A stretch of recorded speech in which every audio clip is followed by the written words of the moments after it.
제7장. 우시아의 손자요 요담의 아들인 유다의 아하스 왕 때에 아람의 르신 왕과 르말리아의 아들 이스라엘의 베가 왕이 올라와서 예루살렘을 쳤으나 능히 이기지 못하니라. 어떤 사람이 다윗의 집에 알려 이르되 아람이 에브라임과 동맹하였다 하였으므로 왕의 마음과 그의 백성의 마음이 숲이 바람의 흔들림같이 흔들렸더라. 그때에 여호와께서 이사야에게 이르시되 너와 내 아들 스왈야숲은 윗못 수도 끝 세탁자의 밭 큰 길에 나가서 아하스를 만나 그에게 이르기를 너는 상가며 조용하라. 르신과 아람과 르말리아의 아들이 심히 노할지라도 이들은 연기나는 두 부직갱이 그루터기에 불과하니 두려워하지 말며 낙심하지 말라. 아람과 에브라임과 르말리아의 아들이 악한 꾀로 너를 대적하여 이르기를 우리가 올라가 유다를 쳐서 그것을 쓰러뜨리고 우리를 위하여 그것을 무너뜨리고 다베엘의 아들을 그 중에 세워 왕으로 삼자 하였으나 주 여호와의 말씀이 그 일은 서지 못하며 이루어지지 못하리라. 대저 아람의 머리는 다메섹이요 다메섹의 머리는 르신이며 65년 내에 에브라임이 패망하여 다시는 나라를 이루지 못할 것이며 에브라임의 머리는 사마리아요 사마리아의 머리는 르말리아의 아들이니라. 만일 너희가 굳게 믿지 아니하면 너희는 굳게 서지 못하리라. 이스라엘이 남유다와 북이스라엘로 이렇게 갈라지고 난 이후에 북이스라엘은 전부 악한 왕이 다스렸습니다. 그런데 남유다는 선한 왕들이 종종 나왔습니다. 그런데 오늘 본문에 나오는 아하스는 선한 모습이 전혀 언급되지 않는 그런 남유다의 왕입니다. 아하스는 하나님을 의지하지 않고 그 당시 큰 나라였던 아수르를 더 의지하여서 하나님의 책망을 받은 왕입니다. 아하스가 이제 남유다의 왕으로 있을 때에 아람이라는 나라와 북이스라엘이 동맹을 맺어서 남유다를 침공해 왔습니다.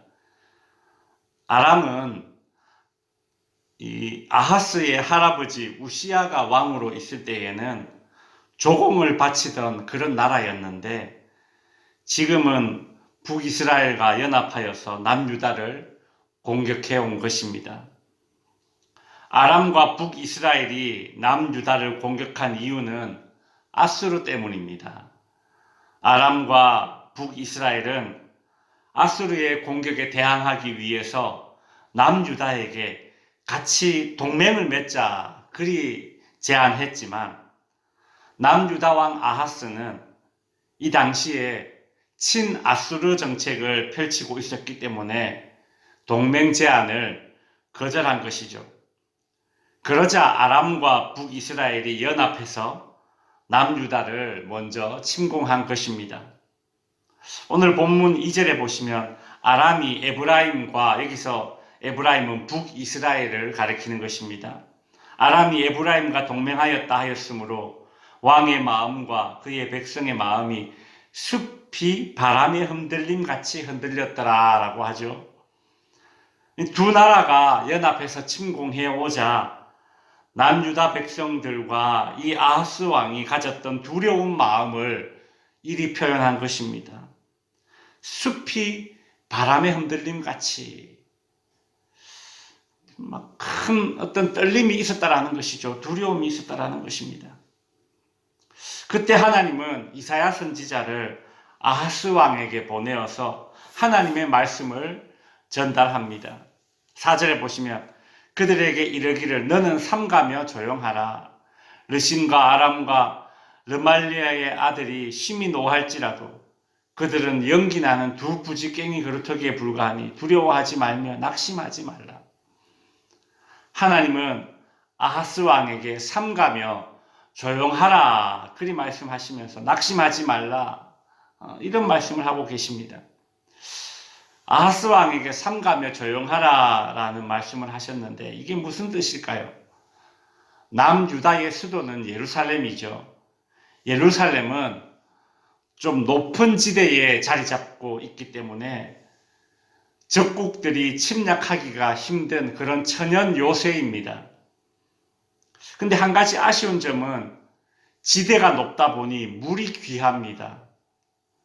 그래서 적들이 포위를 하고 물을 막고 장기전으로 들어가면 분리할 수밖에 없는 지형이 바로 남유다의 수도 예루살렘입니다. 그래서 아하스 왕은 물만 있으면 그래도 싸울 만할 것이다 라는 그런 판단을 했습니다. 그래서 이 아하스 왕은 저지대에 있는 물을 예루살렘 도성 안으로 끌어오는 그런 큰 수도 공사를 시작했던 것입니다. 하나님께서 아하스 왕에게 하신 삼가하라라는 말은 이를 두고 하신 말입니다. 즉, 내 힘을 의지해서 경거망동하지 말라는 것입니다. 그리고 조용하라고 하십니다.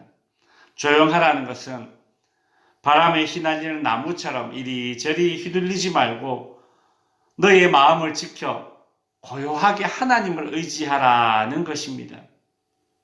그러면서 하나님은 지금 동맹을 맺어 쳐들어오는 저 북이스라엘과 아람 나라를 부지깽이로 비유를 하십니다. 4절 중반부에 보시면 이들은 연기나는 두 부지깽이 그루터기에 불과하니 두려워하지 말며 낙심하지 말라는 그런 말씀을 전해 주십니다. 시골에 부뚜막에서 불을 뗄 때 사용하는 것이 부지깽이 아닙니까? 이 부지깽이를 두려워하는 사람이 어디 있습니까?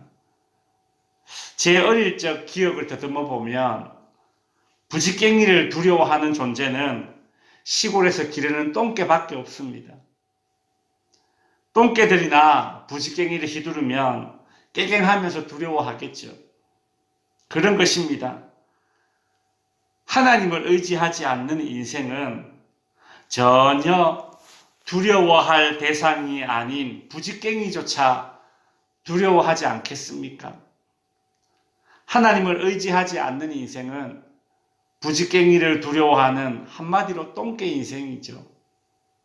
불안해하고 눈치 보고 그 삶이 얼마나 피곤하겠습니까? 북이스라엘과 아람은 자신들이 동맹을 맺어서 남유다를 정복해서 남유다에 새로운 왕을 앉히자는 그런 생각을 가지고 침략을 합니다. 마치 바지사장 세우듯이 말이죠. 자기들에게 말 잘 듣는 그런 바지 왕을 세워서 그 남유다를 주물락거리려고 하고 있습니다. 하지만 하나님은 다윗에게 하신 약속이 있습니다. 무엇인가 하면 다윗의 후손이 계속해서 왕이 되게 하실 것이라는 그 약속을 다윗과 하셨는데 하나님은 그 약속을 기억하고 지키실 것입니다. 그래서 7절에 보시면 주 여호와의 말씀이 그 일은 서지 못하며 이루어지지 못할 것이라 단언하시죠. 오히려 북이스라엘을 향해서 8절에 보시면 65년 내에 에브라임이 패망하여 다시는 나라를 이루지 못할 것이다 라는 예언이 전해집니다.